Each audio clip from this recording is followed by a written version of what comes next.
bunch of young people with their arms in PVC pipe, linked together, and there they were, and they were. I mean, you knew. And I felt like an idiot because I'd been real cynical. I didn't think anything was going to happen, and I'd been hanging around with some people that did stuff like that in the woods. And I should have known that if they did it in the woods, they would do it in town. Because the reason is the same. The reason is the same. It's just that it's a different geography. But the reason is the same. I mean, those people, they bury themselves in the roadway with just their heads showing in front of where the logging truck goes by. So the logging truck meets them in the morning. My God, I can't even imagine doing that. The guts that must take. So there they were. And there was Steve, and he's saying, I'm going to get this shit kicked out of me, I know.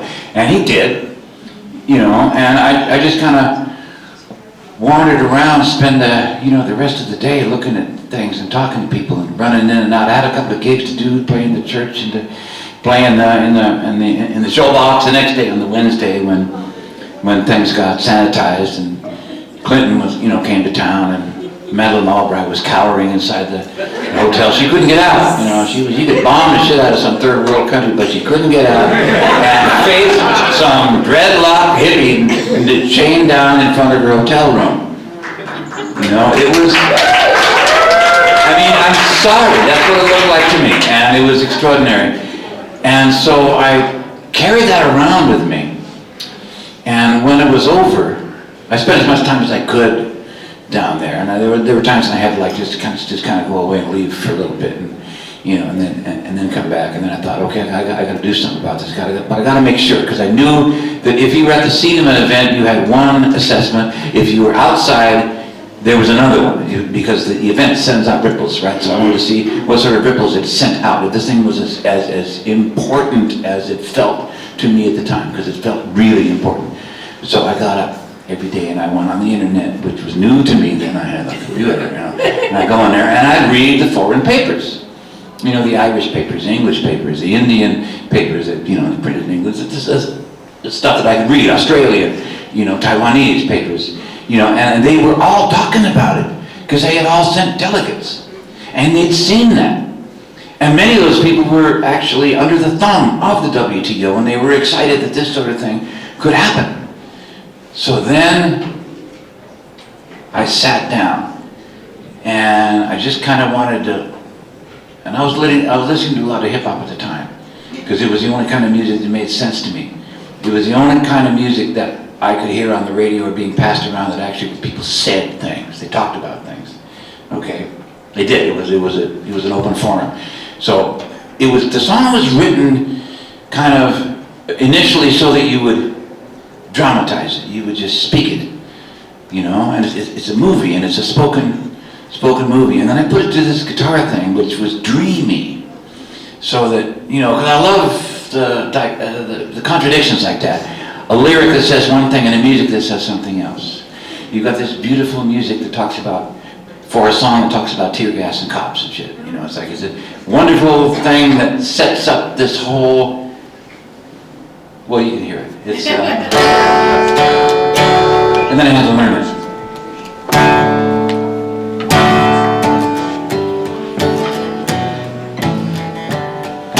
And I call it Didn't We?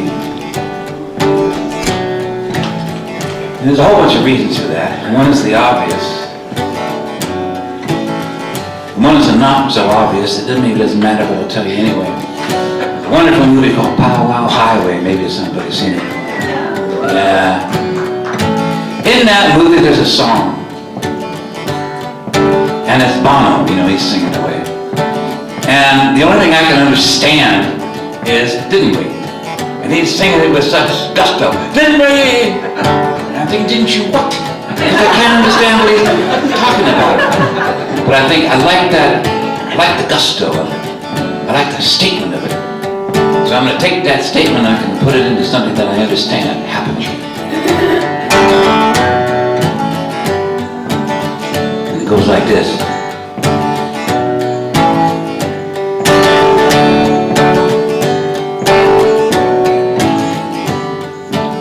November 30th, 99, history walking on a tightrope line. Big money pulling on invisible strings, getting into everything so deep.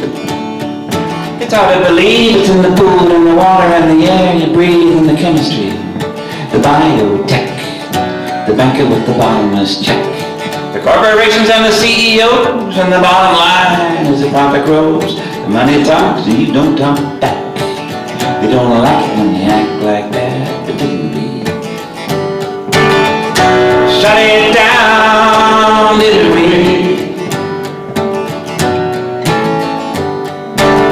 November 30th, 99, it was a Tuesday morning when we drew the line. It was the WTO coming to town.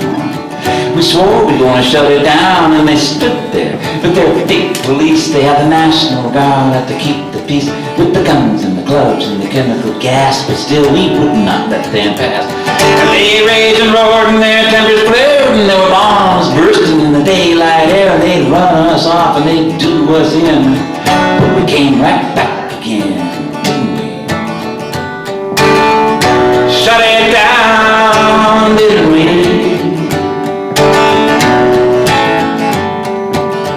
November 30th, 99, millennium passing as the numbers climb and the people came from everywhere. There must have been 50,000 out there. There were farmers, unions, rank and file. Every grassroots has its own style. There were great big puppets 2 stories tall. There were drummers drumming in the shopping mall. There were so many people that you couldn't see. How that many people got into the city, and the WTO delegates too. But we were locked down so they couldn't get through, didn't we? Shut it down, didn't we? November 30th, 99, locked down at the police line, and they hitting you with everything they got, but you ain't moving like it or not. And they're tying your wrist with plastic cuffs, and they're holding you on a great big bus, and they're taking you down to the Navy base. Pepper spraying you right in the face, try to break you down, try to get you to kneel, but you got the unity, and this is for real, and they can't break a spirit that's coming alive. That's the kind of spirit that's bound to survive. Shut it down, didn't we? Now you gotta sing that. They wanted me to come down here and do a few songs, and then they said, maybe you could have everybody sing along on the WTO song. I said, that'd be cool. So here we go. It's really easy. If I can do it, you can do it. Didn't we? Shut it down, didn't we? Yes, we did.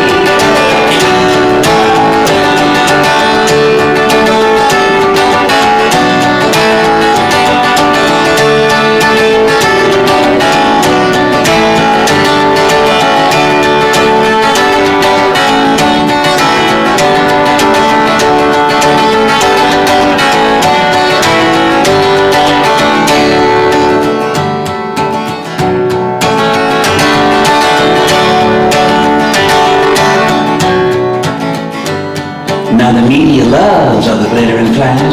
The newspapers talking about a whole lot of trash about the violence of the people in black, and how the cops are so tired they just had to attack. And the secrets hidden in that deep dark hole of how the girl City Hall may never be told.